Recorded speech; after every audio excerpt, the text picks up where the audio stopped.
The generous monk. In a small, peaceful village nestled between green hills and a tranquil river, there lived a humble monk named Jivan. His monastery was modest, built of stone and wood, and it stood on the edge of the village, surrounded by orchards and fields.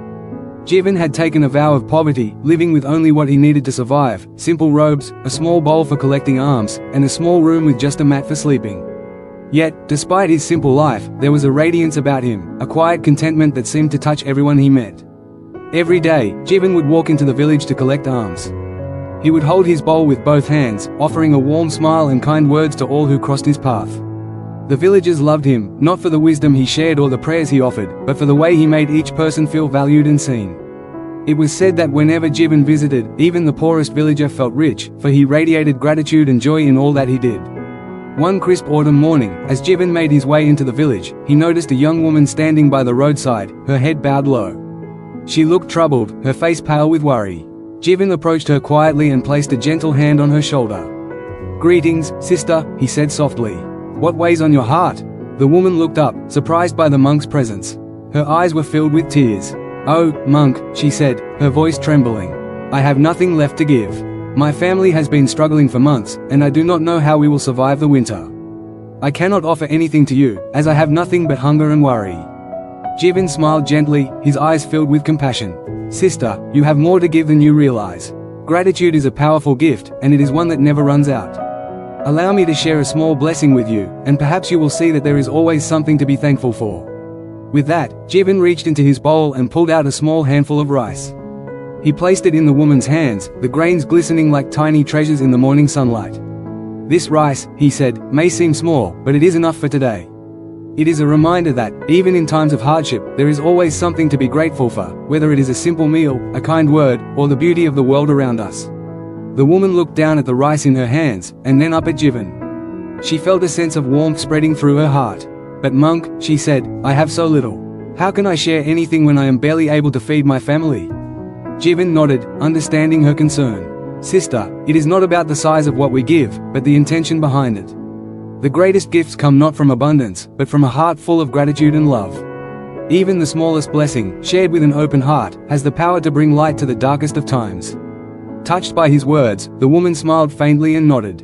She thanked him, feeling a sense of peace she hadn't known in months.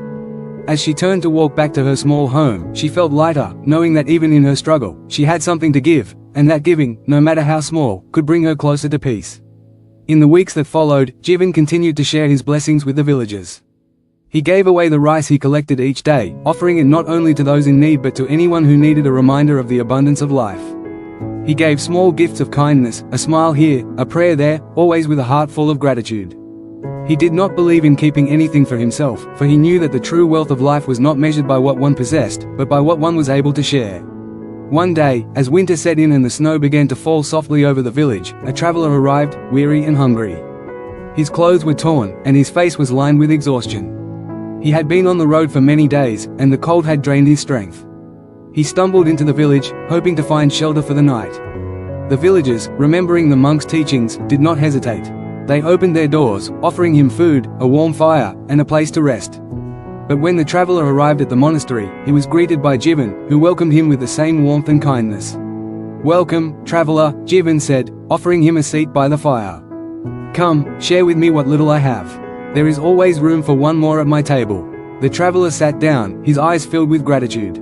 As they ate together, the traveler marveled at the simplicity of the meal, a small bowl of rice, a few vegetables, but it was enough. More than enough. And it was in the quiet of that moment that he understood the lesson Jivan had been teaching all along. "This meal," the traveler said, his voice full of wonder, "is more than food. It is a gift of kindness, of love. I have traveled far and met many people, but I have never felt such peace as I do now." Jivan smiled. It is not the food itself, but the heart behind it. A small offering, shared with love and gratitude, is far richer than a grand feast given without intention. In giving, we receive far more than we could ever possess. The traveler, humbled by Jivan's words, stayed for several days, resting and recovering from his journey. He soon realized that the monk's generosity was not only in the food he shared, but in the way he made every moment feel like a blessing. It was in his quiet presence, his thankfulness for every breath, and his ability to find joy in the smallest things. When the traveler left, he took with him a heart full of gratitude, vowing to carry Jivan's teachings wherever he went. The monk's example had shown him that even in the midst of hardship, there was always something to be thankful for, and that sharing, no matter how small, was the key to a fulfilled life. And so, the legend of the generous monk spread far and wide, not because of his great wealth or powerful teachings, but because of the way he lived his life, one of gratitude, kindness, and selfless sharing. For Jivan had learned that the true riches of life lay not in what one could gather, but in what one could give with an open heart. And through his example, he inspired countless others to live with the same abundance of spirit. Thanks for watching. If you found this video insightful, don't forget to give it a like, share it with others who might benefit, and subscribe to the channel for more valuable content like this. Hit the bell icon so you never miss an update. See you in the next video.